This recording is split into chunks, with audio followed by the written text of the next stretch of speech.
This is Messi Can't Stop Her, and I am your host, Judith Cambia Obatasa, JKO.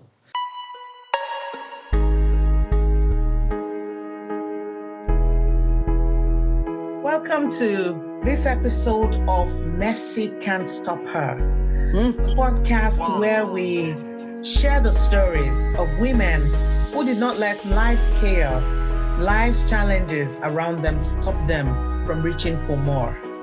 It's the podcast where we encourage women. We inspire those who may see their lives as so messy and are no longer able to dream. These stories tell you that you can still hold on to your dream and your dream can become a reality, actually sooner than later. Today on the podcast, we have Shannon Klenk. She is the Finally Effing Happy minister. I am finally effing That's happy. to all and of us. I can show you how to be finally effing happy too. Yeah, she shares the stardust of happiness around the world, inspiring women, lifting people from despondency and despair, giving them hope for a better tomorrow, for a better future, and setting them free from the chains of the past that hold them bound. Welcome, Shannon. It's good to see you today. So good to see you, beautiful. I'm so happy to be here. Thank you.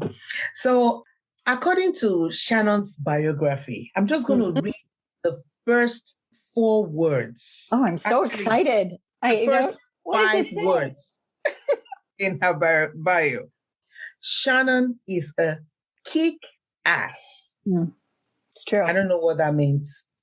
So, Shannon, what do you mean by you're a kick-ass? I am a kick-ass, can-do woman who happens to live with a chronic illness. And my community, Finally Effing Happy, supports women who live with chronic illness. And kick-ass means that, so in Finally Effing Happy, I say that happiness is a place where all emotions are welcome. And some people might say, well, how is anger happiness? Or how is sadness happiness? It's this place where I know that anger and sadness and frustration and disappointment or giddiness or joy or playfulness, like none of those emotions actually have the power to take me out anymore. They don't have the power to take me down anymore. And for a long time in my adult life, they tried to, for sure.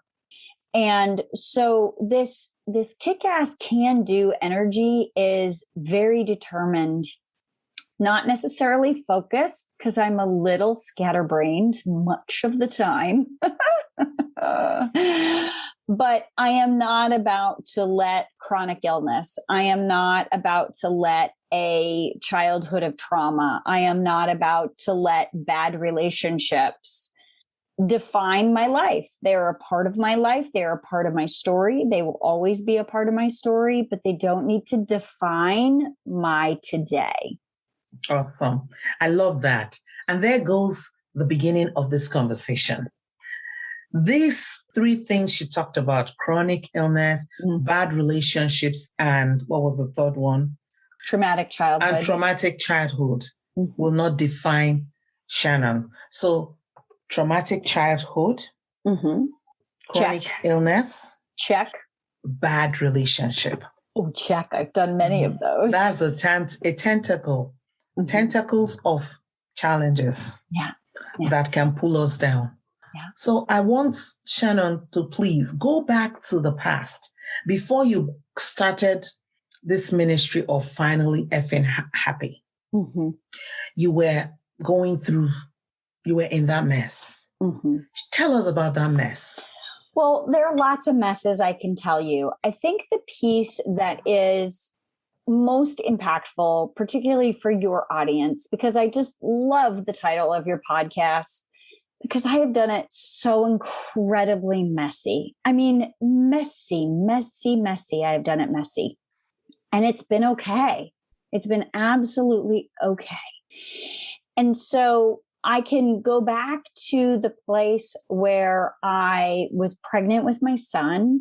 I was coming out of my first marriage to a man who was being unfaithful in our marriage. And although I could blame it all on him, it was really unhealthy all the way around. And so there I was. I found myself as a single mom I was maybe 23, 24. I had this little baby, and I was still pretty much a baby myself in a lot of ways.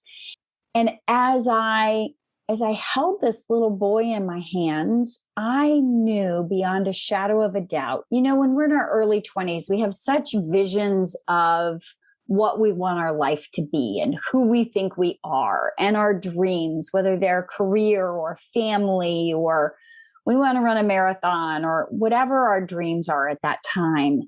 And I held this little precious being and I said, the most important thing that I need to do in my lifetime is to raise a man who isn't angry, is to raise a man who isn't violent.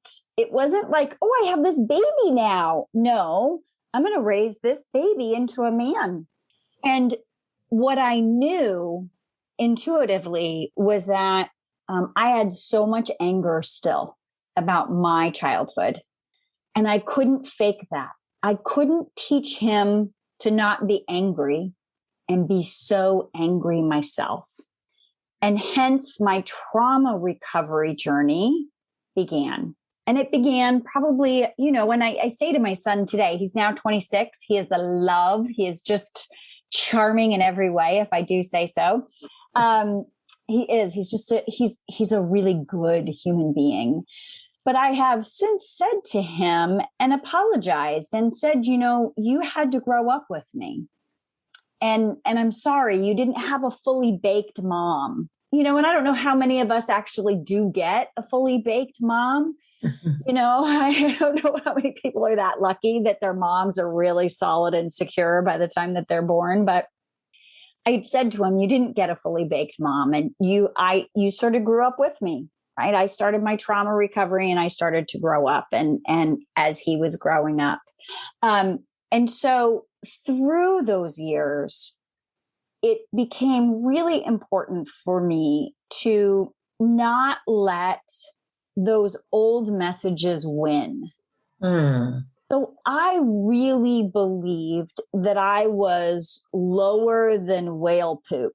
I won't swear on your podcast. I swear on my podcast, but I won't swear on yours. And so, I really believed that I wasn't worth the space I took up. But I was also crazy determined to not let that win. So now I'm going to fast forward. So that I was like 23, 24 years old. I'm now going to fast forward to 40. So between 23 and 40, I had moments of great joy. I had moments of great peace of mind. I had moments of happiness and quote unquote success. I also had body heaving, sobbing as I was recovering from trauma. You name it, I've done it. I've taken a bat to a padded room. I've done hypnosis. I've done therapies. You name it, I've done it. And so I had some really painful moments and some really wonderful moments, all in the midst of, right, getting him to school every day, packing lunch, paying the bills, doing all the things that we do every day. So fast forward to 40, I'm now coming out of another unsuccessful relationship. And despite all that work that I had done, I was still walking around with the suicide hotline number in my pocket going, if this is what this is all worth, if this is where we land, I don't want to be here. I don't want to be here. I've worked too hard to be here. Mm-hmm. And that's when I really began this journey into what is partly the school of positive psychology, or what I call the science of happiness, Now, I won't talk so much. There is a thing about toxic positivity, right? I'm not a toxically positive person. Actually, quite the contrary. That there are scientifically researched actions that if I take these actions on a regular basis, that I am more likely to access this thing called happiness. You might call it deep contentment. Some days I just refer to it as being comfortable in my own skin. Mm-hmm. And that if I do those things consistently and in a certain way, I'm going to feel more comfortable in my own skin. I'm going to be able to see beauty and joy, regardless of what's going on around me. And regardless of how I'm feeling in my body that day, given that I have a chronic illness. And I thought, that is a whole bunch of hooey. There is no way that some of these super simple actions, there's no way it could be true. There's just no way. So I sort of made myself my own little science of happiness experiment. And I would take some of these activities that they would suggest, whether it's doing a gratitude list in a specific way or intentional acts of kindness or going on what's called an awe walk. And there's a handful of them. And I would do them and I would journal write about them and I would keep track of them. And oh my gosh, lo and behold, it worked. It worked. And the outsides of my life, my finances didn't necessarily immediately get better. My relationships didn't necessarily immediately get better. My housing situation didn't necessarily immediately get better. But all of a sudden, it was all kind of okay. And then once I got okay with what was, like really genuinely, truly got okay with what was, that's when the miracles started happening. That's when those serendipitous introductions to this person or that business opportunity, or that's when those miracles started happening. Wow. So, wow. I remember when we were talking and you said you had done lots of therapy, mm-hmm. and it hadn't made it, it hadn't stopped you from having the suicide hotline in your back mm-hmm. pocket. And so many times when you talk to people, maybe you're going through a hard time, next thing they say, go and talk to a therapist. And for someone like me at this point, I don't want to talk to any therapist anymore because I'm all talked out. Mm-hmm.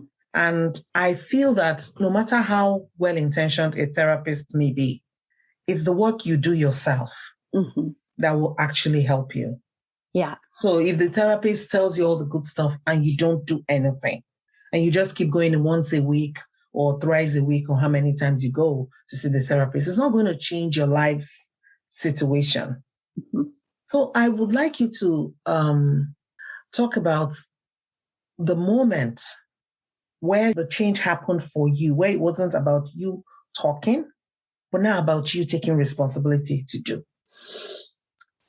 It was during that time when I was 40 and I was in that really dark depression. And I would say, and I will put a plug in and say, therapy has its time and place.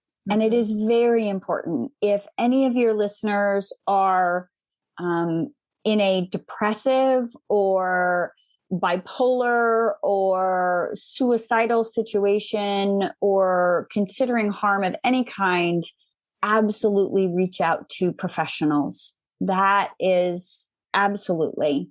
I learned a lot of information about how my brain worked and how emotions worked. And I learned a lot from that therapeutic process. But when I was 40, it wasn't the thing, to your point, that was getting it done. And so I needed to take action and I needed to take responsibility for my action or not, as the case may be. Mm-hmm. And so what did that mean? That meant, and part of what I do in my work is I have there's a track within Finally Effing Happy that is all about self-care. I am a huge proponent. I take it very literally that I have to put my own oxygen mask on first, or you can't pour from an empty jug. And so I have to fill up my tank. And what that looks like is even on the days that I don't want to get out of bed because my depression is so great, I'm going to make a commitment to someone to at least walk around the block. Or I'm going to get up and I'm going to drink a little 6-ounce glass of water. Or I'm going to call a girlfriend and say, I'm so depressed, I don't want to get out of bed today. Right? I'm going to take one of these actions toward my self-care, even if I don't feel like it. Right? So me feeling like taking those actions is not the thing that's required. It really isn't required. And so that moment, you ask when that moment came, and I played this game with myself. And this is not in the science of happiness. This is really personal to my story, but I played this game with myself. And I would set a timer and I would say, for 5 minutes, you are going to imagine. And whatever your spiritual, to your listeners, whatever their spiritual take is, right? I'm going to use the word God. And if you're offended by the word God, put whatever word in works for you. Universe, spirit, beauty, love, quantum physics, whatever word, my dog, right? Whatever word works for you to symbolize this power, this energy, this spirit that's bigger than ourselves. And I said to myself, for 5 minutes, I am going to pretend like I know beyond a shadow of a doubt, I have absolute certainty that this God, this divine wisdom, this infinite compassion that exists out in the universe is leading me to the absolute best days of my life. I know that for certain. It's sort of like, I know we're having beef stew with fresh baguette for dinner. Like, that's what we're having for dinner tonight. I don't question it. I don't worry about it. It is factual. So what if I knew with that sense of certainty that this God, this divine wisdom, this infinite compassion was leading me to the absolute best days of my life. And I didn't question it. So for 5 minutes, I would set the timer and I would just, how would I show up differently in life if I knew that? Right? That hideous traffic I was sitting in was like, so I got to sit in traffic for the next 6 months in order to get to the best days of my life. I'm in. I can do this for 6 months. Or I got to pack one more lunch. Oh my gosh, I can pack a lunch. I am on my way to the very best days of my life. Oh, gosh. Oh, I got to figure out how to pay these bills. I don't have enough money to pay these bills. I got to do this again. I got to figure out how I'm going to get enough of the bills paid to not have the collectors call. But I know for certain that I am on my way to the very, very, very bestest days of my entire life. Oh my gosh, I can figure this out. Let's get it done. Chop, chop. We're going to get them done. And then we're going to go on and have a good evening because I'm on my way. Wow. And I would play that game with myself. Now, there's part of me that was like, all right, if this is just imagination, whatever. I mean, I'm not hurting anyone. I'm not hurting anything. I'm not hurting myself. And so I started with 5 minutes and then I could do 10 minutes. And then I would play this game for the entire 30-minute drive to work. And that little window of time where I would just bathe myself in this imaginary idea that I knew beyond a shadow of a doubt that this God, this infinite compassion, this divine wisdom was leading me to the very best days of my life, that I actually started feeling that day in and day out, day in and day out. Now, I will tell you that part of my journey, okay, this is going to sound a little depressing. It took about a year. Like, it didn't happen in a week. It didn't happen in a month. It didn't happen in a 12-week workshop. It took some commitment because I was in a pretty dark place. And sometimes we're in a dark place. It takes us a long time to get out. But man, we want to get out fast. our culture, we're like, I want to get out fast. Can you condense the 12-week, course so that I can do it in 6, and then I'm going to feel better and everything's going to be, roses and rainbows forever. Oh gosh, this is so sweet. What you just shared, I am literally flying off my seat with joy. How easy it is for me to take 5 minutes, actually set a timer, and imagine that everything around me happening is actually leading me. I'm on my path to the very best that life has to offer. It's just the thought of it. As you were saying it, I was lifted. So imagine that I am the one doing it. I'm hearing that you did it and I'm excited and I'm happy. So being happy in life isn't hard. It's not because of our lives being perfect. Correct. I would say it's simple, right? It's simple. It's sort of like bread. Bread is super simple. Bread is flour and yeast and maybe a little bit of oil. Like, it's super simple. Yet it is ubiquitous all over the world. Every culture, every background, everywhere in the world has some form of their cultural bread. It's everywhere, right? And so this idea that happiness, it's everywhere. It's very simple, but it does have a process to it. Like making bread, there's a process to it. You've got to set your yeast first, and then you mix your ingredients, and then you have to let it sit some more. And so if you have these very simple ingredients, but you don't know what to do with them, you don't get bread. You get like a Frisbee. I've tried it. You do. You get like a Frisbee. Talk about doing it messy, right? Totally. But if you have these simple ingredients and the really simple steps, it's simple, but it takes action. So it's not easy. When you are feeling completely deflated, financially, spiritually, physically, emotionally, parentally as a parent, just when you're feeling deflated in every way, sometimes it's really hard just to get up and take a shower, right? Like some days my success was I took a shower and I drank an 8-ounce glass of water. Wow.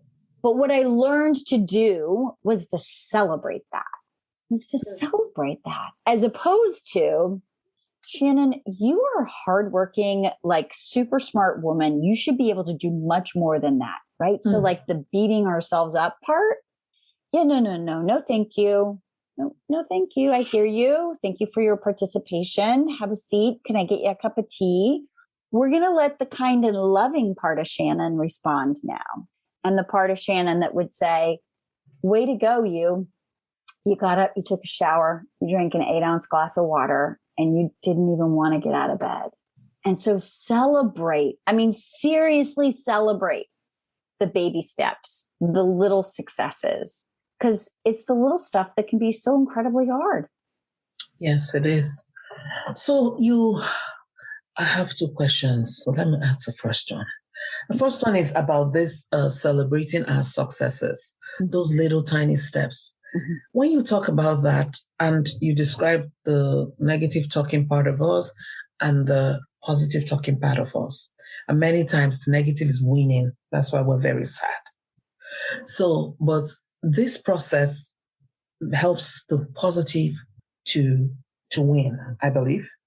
So the main challenge to our state of mind is who is winning, the negative or the positive. In your own experience, working through the messy, life wasn't perfect. You were a single parent.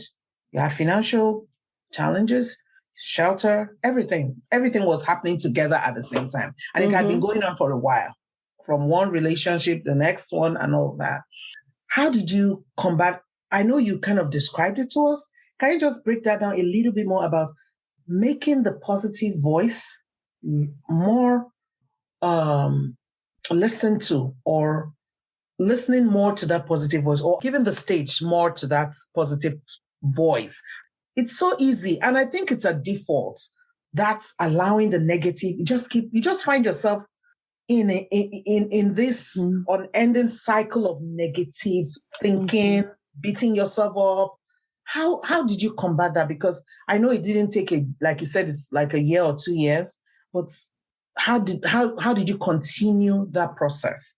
Sure. And I will say that it's still very much a work in progress. It's something that, comes and goes in waves. And I still use these same tools today for myself, as well as the tools that I teach to the people that I coach and support and practice with the people that I coach. And so really specifically, 15, 20 years ago, I started doing some work with a man by the name of Marshall Rosenberg. And Marshall Rosenberg has since passed on, but he started a movement called nonviolent communication.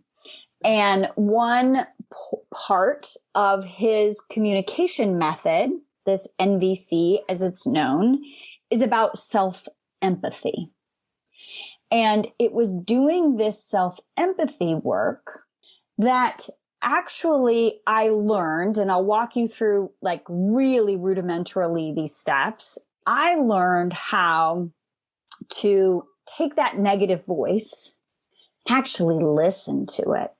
I had spent my life trying to shut up that voice and make it go away. But the voice actually just needed to be heard. Just like me, I need to be heard. And I felt like I had never been heard. That voice was just asking to be heard. And so sometimes in conjunction with people who were familiar with this form of communication and or a friend or some other person, and then eventually on my own, I would give that voice the stage, the negative one. And I would say to that negative voice, I'm here. What do you want to tell me? What do you want me to hear? Tell me, what do you want me to hear? Okay, so I'm going to use this example. You are so lazy. You don't get anything done. I can't believe that you haven't gotten this done. Okay. And that, tell me more. Tell me more. Because if you don't get this done, then you're going to be exhausted later. And if you're exhausted later, then you can't do this stuff with the kids. And then the kids get mad at you. Really? Tell me more. So I let that voice talk itself out. Now, sometimes people do this in journal writing. Some people can do this in a talk therapy format, whatever that is. But I let the voice talk. And then I say to that voice, what needs, and a lot of us don't even know what our needs are. Needs are different than feelings. What needs are you trying to fulfill, to get met for us? What needs? And a lot of time the needs are protection. The needs are connection, love. The needs are safety. The needs are having enough energy to be able to contribute in the world the way that I would like to show up in the world, right? So that voice, that negative voice, is trying to meet a need for me. And if I can step back and listen to it and identify that need, the need in of itself to contribute, to have safety, to be able to provide for my family, like the need in and of itself is beautiful. It is exquisite. It is a divine part of me. And so from that place of giving the negative voice a place to be heard and a little bit of love, I can say, thank you for sharing. Thank you for trying so hard to protect me. But I have some bad news. Your strategy for protecting me actually isn't protecting me anymore. I so thank you. I thank you for how hard you've tried to protect us. and stick around. Like, you're not shunned from the community of the voices in my head. Right? You're part of me, but have a seat, grab a hot cocoa, cup of tea, whatever you need. And we're going to let this other voice, this other part of me, take the stage now. And let's listen to that voice. And then that voice can share with me her strategy to meet that same need. Now, in that process, there's frequently sadness. There's frequently frustration. There's frequently disappointment. Sometimes there's outright anger. Right? So each one of those need to be heard along the way too.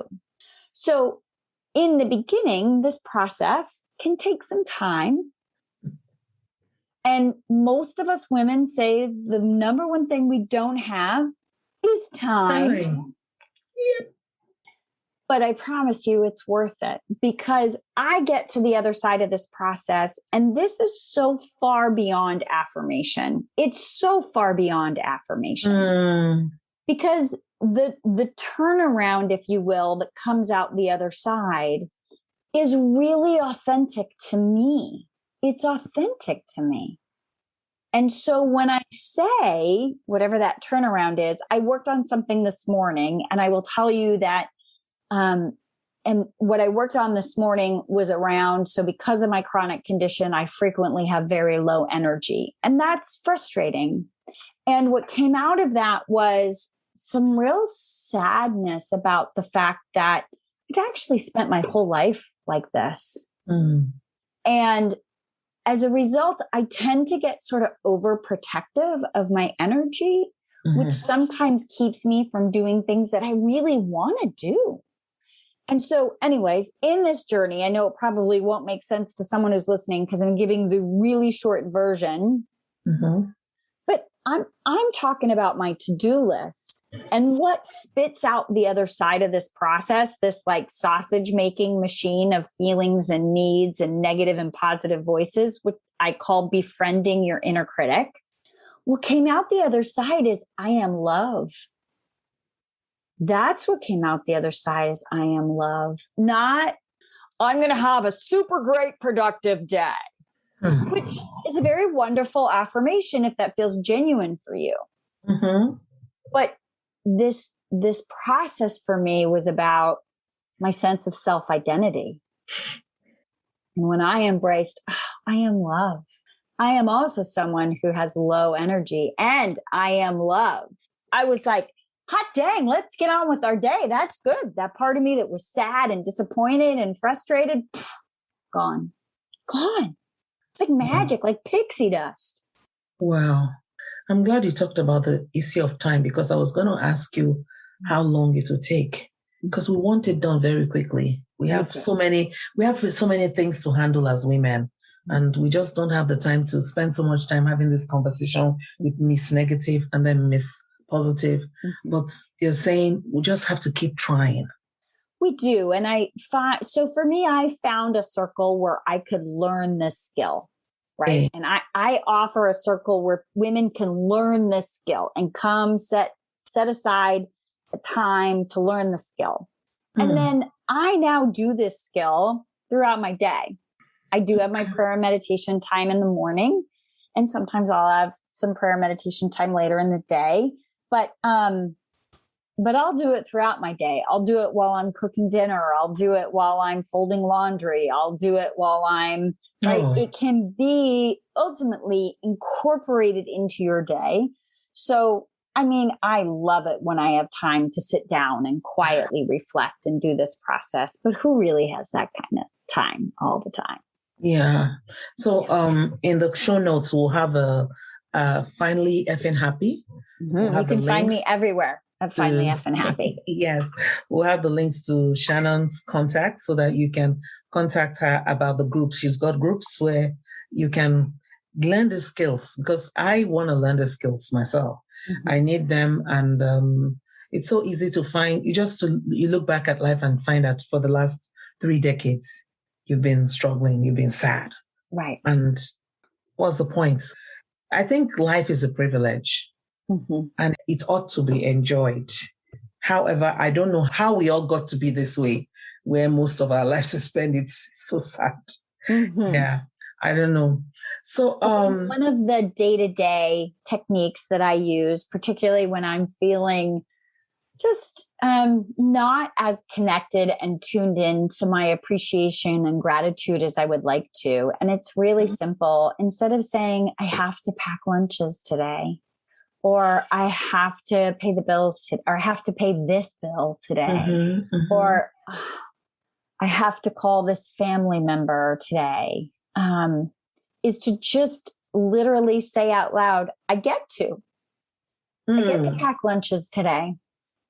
I get to pay this bill today, or I get to pay a portion of this bill today, or I get to call this family member today, right? Like, I don't know about you, but it sounds so simple, but truly one of the biggest pain in my butts is figuring out what everyone's going to eat, right? So like, what are we having for dinner? Who cares, right? Like, figure it out. You are all totally capable human beings. However, that doesn't go very well. Not for them, but it also doesn't go well for me, to be quite honest. It's not just about the fact that it doesn't go well for them. So the idea of, okay, every week I come up with, all right, well, I know my week goes better when I write out a menu. And I look and see what's in the freezer, and I and it takes me maybe a half hour, which is so much less time than the back and forth. What do you want for dinner? I don't know. What do you want for dinner? I don't know. What do you want for dinner? What do we have in the freezer? I don't know. I'll go look. What do you want for dinner? Oh my goodness me. Right. So if I just take the half hour on Saturday or Sunday or whatever it is, it's much less time. But every time it's like time to do the menu, I'm like, I hate this task. And I know every woman I know has a task or 10 that she does to manage her family and support and house that she just loathes. And so the simple, I get to write the menu for the week. I get to. And I mean, my husband knows I walk around the house. I get to. He knows what I'm doing. He knows, we get to say I get to. I do. He teases me all the time. It's great. I said, I get to write a menu for the week. I get to. Like, how lucky am I that I get to write a menu for the week? How lucky am I that I get to even choose what we're having for dinner tonight? Do you know that when you say that, it puts things really in perspective? Do you know that there are people who actually are not allowed to have that privilege? Absolutely. And they are the wives and the mothers in their homes. And they don't get to. They don't get to choose what is bought as grocery. They are not allowed to have input into the grocery. They're only allowed to do the cooking, to do the cleaning and all of that. When we say I get to for things that we think are mundane, just things that everybody gets to do, it's not really true that everybody gets to do this. And this is something that a friend of mine was telling me. You know, as a North American parent, many North American parents are serving their children. We cook, we clean, we do everything. And it's quite different from some other cultures. And if you've been raised in another culture, like I was raised in another culture, I came to North America after the age of 40. So it's very hard to become your children's maid, housekeeper, and all those things. You could actually start feeling not so happy about those things they have to do. But the lady told me something.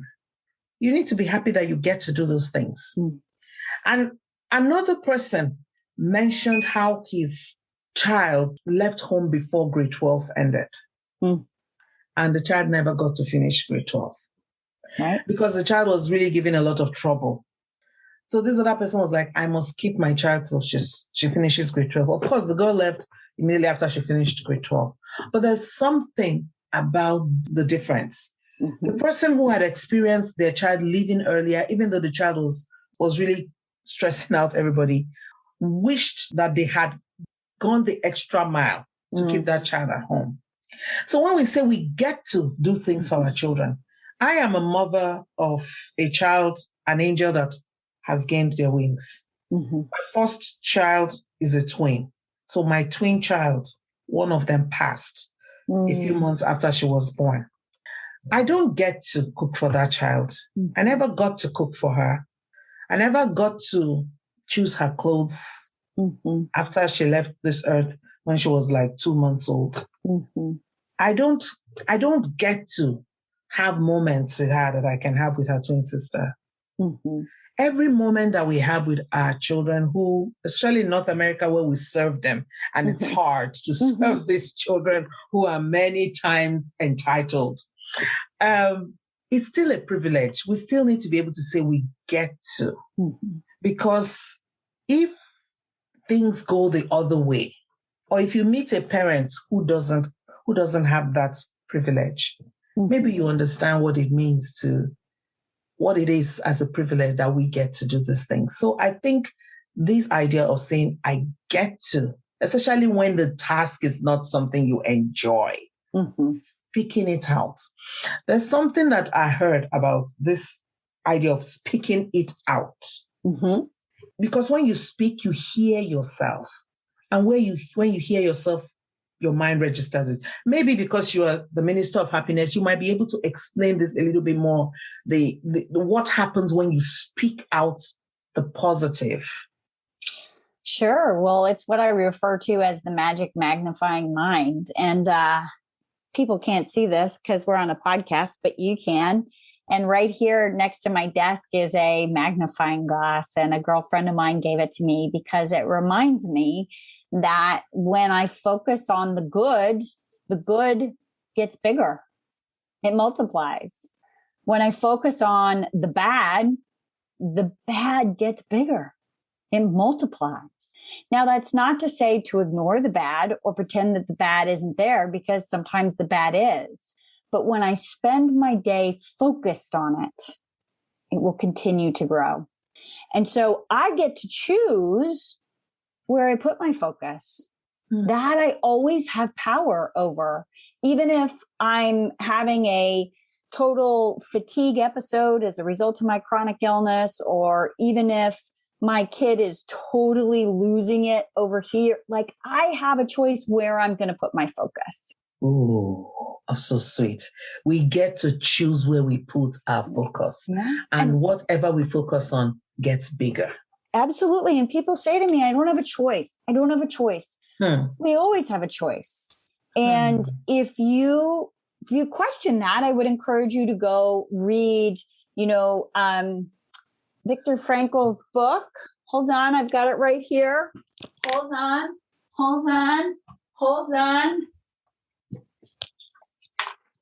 Go read Viktor Frankl's book, Man's Search for Meaning. And he talks about the choices, the mental choices he made in the concentration camps during World War II. And that we always have a choice where we're going to put our thoughts and our focus, because people can't take that from us. There's no amount of trauma. There's no amount of violence. There's no amount of rejection. There's no amount of anything that can actually take that away from us. Oh, so good. I just want to move us on to when you began this practice. What happened? What happened to your life?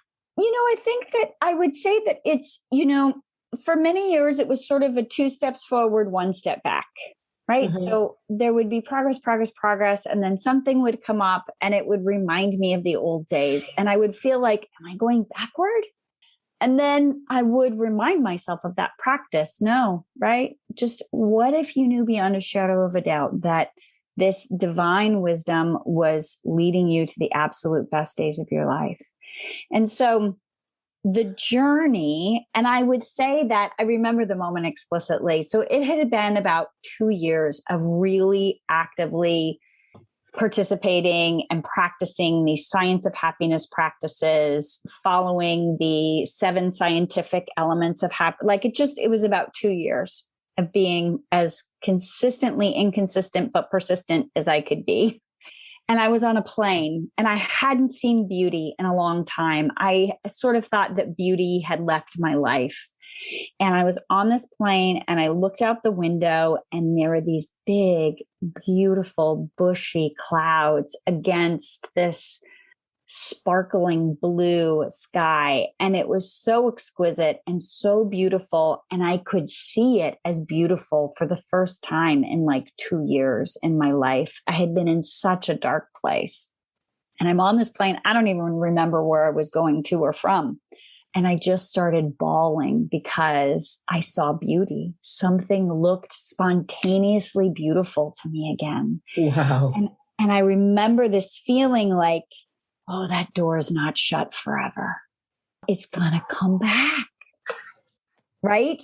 And so if you were listening to this and you were in the darkness, don't give up. Don't. It takes so much longer than we want it to, so much longer than we think it should, so much longer than we think we can hold on for. But I remember that feeling like, oh, the door is not closed forever. And I started, and I have this phrase I say, where you see God, mark the spot and visit it often. And again, if the word God is not your thing, put beauty, put physics, put whatever in there you want. My dog, right? I say that because I have someone where really their dog is their God for sure. Right. So whatever it is, put it in there. But where you see God, mark the spot and visit it often. And so I started looking for beauty. I started looking for these moments of divine wisdom in my life, very personal to my life. And surprise, surprise, they started to multiply. Ooh. They started to multiply because I was looking for them. And so I would say things. One of the known science of happiness hacks, if you will, if you say out loud 3 gratitudes, very first thing, your feet hit the ground, you say out loud 3 things that you are grateful for 21 days. Try it. Just try it and let me know if you feel any different at the end of it. But there is something about this process of saying it out loud that allows your conscious to hear it, hold it, elevate it within. And there's a whole science, and I'm not an expert in this. I know just enough to be like super confusing, but there's a whole science about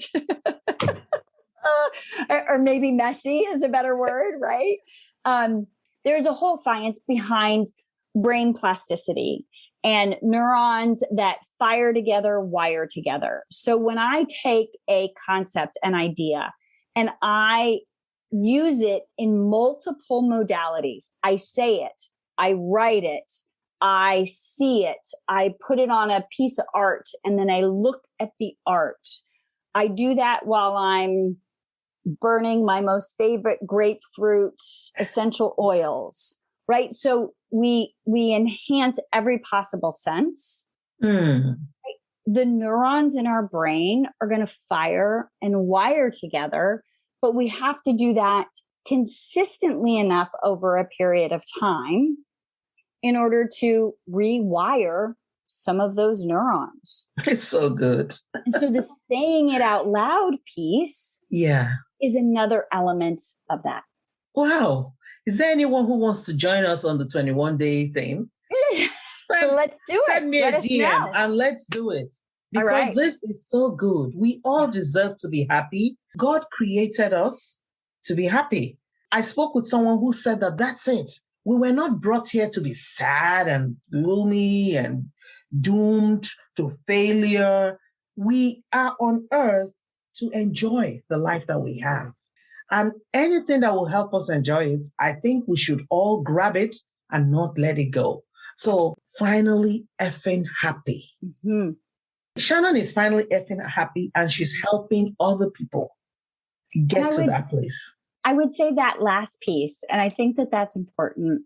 In that darkness, as well as throughout the last 15 years of my life in particular, I have asked the universe, how can I take my struggle and put it to good purpose? Use my struggle for good purpose. How can I be of service with the darkest parts of my story? Now, when you're in the darkness, when I'm in the darkness, I want to hide. Mm-hmm. I don't want anyone to see how dark it is. Mm-hmm. And I made a conscious decision in that journey. And I make a conscious decision with my chronic illness, right? How can I put it to good use? If I have to live with this chronic condition, put it to good purpose. If I have to have had that horrible childhood, put it to good purpose. And something about just the spiritual axiom of being willing to offer this horrible part of my journey and say, how can I be of service with it? And somehow that has helped to take the sting out of it. So that I can connect with you and I can connect with other women. And as I love you in your struggle, I can come to love me. For me, it's not the other way around. It's not like I have to love me before I can love you. Actually, it's so much easier for me to love you. So how can I get busy loving you, listening to your story, helping you, honoring your journey? Because that allows me to listen to me and honor my journey. So good. So good. I'm so happy. Now I'm finally effing happy. There you go, baby. There you go. I can talk to you all day long and you and I, our cheeks would be hurting because we're smiling so hard. It's so good. So if you're out there and your life seems to be messy, chaotic, bad relationships, either with your spouse, your family, other family members, maybe your children, because there's something about parent-child conflict. It can be very debilitating, especially for parents, maybe also for children, but I'm a parent, so I can't speak for the children very well, but I can speak for parents, how heartbreaking it can be. Or you are going through a chronic illness or financial challenges, any type of challenge. If Shannon can do it, so can you. That's what this podcast is about. It's about sharing those stories so that we can know that if it can happen for one, it can happen for all. Yes, it can. So if you're in that situation, I want you to please reach out. There'll be links to her contact details. If you want to bring some happiness into your situation while the changes begin to occur, give her a call, send her an email, DM her on her social media, and let's see. And when it changes, give us a DM to let us know that you reached out to Shannon and this happened. It's always good for us to know. So Shannon, great things have happened to you since you started to practice this. Not only are you sharing it with other people, impacting their lives, but your own life has been impacted. Would you be able to give us one or two, reports of the outcome of being happy again? Well, I will tell you that I am crazy in love with my husband of now 8 years. And we've been together 11 years, something like that. Just a crazy, healthy, happy, loving, caring relationship, which is so far beyond anything I could have ever imagined for myself. I have 4 children, 3 of whom are launched and independent and living their lives, and they still talk to us and love to come visit for the holidays. And so all of that is good. I have this business that is building and blossoming and supporting women in a way that is so meaningful, so authentic, so heartfelt through just real life reality that's intense. Life is intense, but how to bring some levity and some joy and some heartfelt connection to that. And so many layers and levels of, I think the other piece that's really important is I really like me. I really like me. I don't even know where that came from, but it just felt really important to say, like, I am comfortable in my own skin today. I'm okay with me. And that's miraculous. That's miraculous. It is. Yeah. It is. Many of us struggle with not loving ourselves, and this just brings it home. Yeah. I don't know. Do you want to just give one word to our listeners to encourage them? I know that you have to go. I don't want you to go, but you have to go because that's life. Yeah. We meet and we part again. But please leave your parting words to those who are listening, to encourage that woman who is listening, to encourage that person who has a sister, a friend, an auntie, a mom who needs to hear this. Yeah. Keep going. Don't give up. You are a bright, beautiful, precious you. And keep going, no matter how dark it gets. Keep going, because there will be that moment when you look out that window and you see those beautiful white clouds against the blue sky, and you just spontaneously fill with oh, it's so beautiful.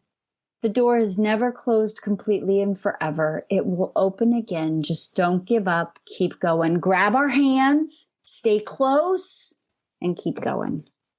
Thank you so much, Shannon. It's been a pleasure having you here. And like you said, keep going. The door is never shut. It is an honor. Thank you. Thank you so much. If you're a woman who has a story to share about being in the mess and how messy couldn't stop you, you can send me a DM because we want to hear from you. And if you have any comments about this episode, please DM me and let us know your thoughts about what we've discussed and how you're going to apply some of these tips that Shannon has shared. Thank you so much for listening to the Messy Can't Stop Her podcast. And I want you to know, messy can't stop you. Have a great day. See you very soon.